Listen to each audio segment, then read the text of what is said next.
وقت د فتنو دی. در حقیقت هیڅ انسان که نارینه دی که ښځینه دی که ځوان دی که سپین ږیری دی که تور سره ده که سپین سره ده یو هم د دې فتنو څخه نه دی خلاص.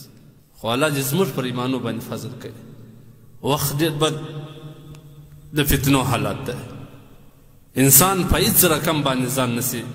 محفوظه کولی. فسادات عام، گمراهی عام، بغاوت عام، د الله سرکشي عام، د رسول الله صلی الله علیه وسلم د سنت خلاف ورزي عام، بحیايي فحاشي على الاعلان عریاني عام. ټول عجیبه حالت روان دی. په داسې اوقاتو کې د انسان لپاره د خپل ځان حفاظت کول او د خپل ایمان حفاظت کول ډېر زیات مشکل دی. او نیکبخته دی هغه کس چې په دغه د فتنو په دور کې د خپل ځوانۍ حفاظت وکړي او د خپل زندګۍ حفاظت وکړي، د خپل ایمان، اسلام او قرآن حفاظت وکړي. دا د ټولو نیکبخت انسان دی. تاسو وګورئ دغه دنیا چې نن کم حالت ته رسېدلې ده، کم عوج ته رسېدلې ده، او په دې کې عریاني او فحاشي بې ستري بې حجابي کوم عوج ته رسېدلې ده. دا امکان نه درلودی چې مسلمان یې وخت په سترګو دا حالت وویني. خو الله دې نن په موږ باندې ولدی. په داسې دور کې که بیا هم یو مسلمانه باعفته باحیا زنانه، یو مسلمان باعفت او باحیا ورور پر خپل دین باندې مستقیم پاته کیږي، د نفس، شیطان او د انسي او د جني شیطانانو سره مقابله کوي، دا سړی یقیني هم ډېر نیکبخته سړی دی. ځکه موږ وینو هر لمحه، هر ګړی، هر ځای او محل انسان لپاره د ګناه څخه خالي نه دی. د کفارو عجبه کوشش وکړي زموږ سره. پخوا به انسان چې کله د ګناه ځای ته ورغلی نو د ګناه څخه د بچاو دپاره به هغه ځای بدل کړي، ولاړې به خلوت ته ووتې، ځان به یوازې کړي. اوس که خلوت کې که په جلوت کې،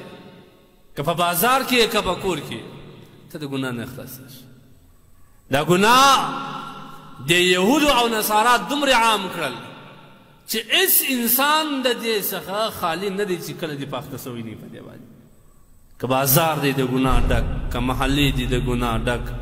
که په بازار کې یو شی رانیسې پر هغه باندې د زنانه بحیات عکس مشته، که د کور دپاره یو شی وړې د بحیا زنانې، بې حیا زنانې عکس ورباندې ستا. هېڅ مکان او هېڅ لمحه و ګړی و ځای داسې نسته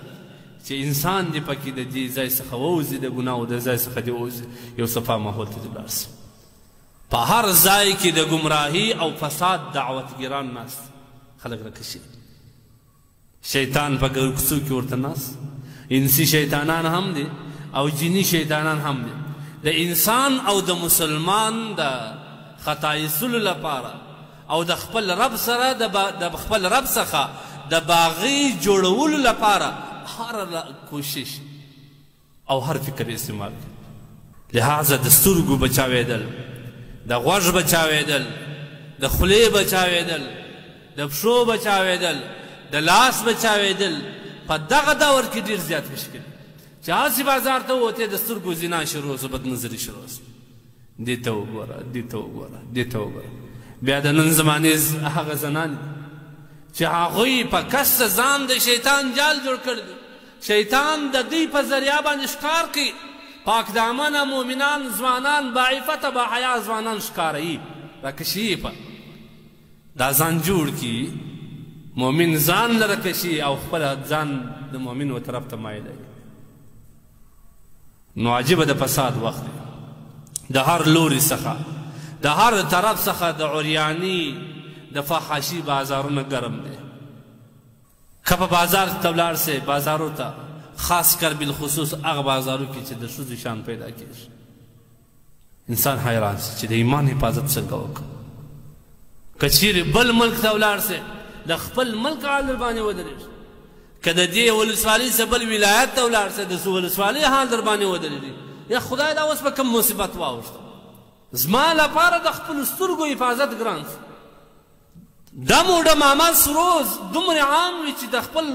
غوږونو کې ګوتې ونیسې لا بیا هم نسي محفوظ مدرتول دې وخت کې د خپل ایمان حفاظت کول دا ډېر زیات مشکل دی خاص کر یهودو نصاراو چې کم ذرایع د ابلاغ نن غلط استعمالوي هلته خو بیا بیخي انسان تعجب کولی شي ذرایع د ابلاغ نن سبا چې کوم اسباب او وسایل که ټي وي دی که موبایل دی که اخبار دی که رساله ده که راډیو ده او که دغه سوشل میډیا ده لکه فیسبوک دی یوټیوب دی ګوګل دی دا خو نن سبا ټول د فاحشې اوریانې نه ډک دی یهودو عجبه چال وایي خپله خور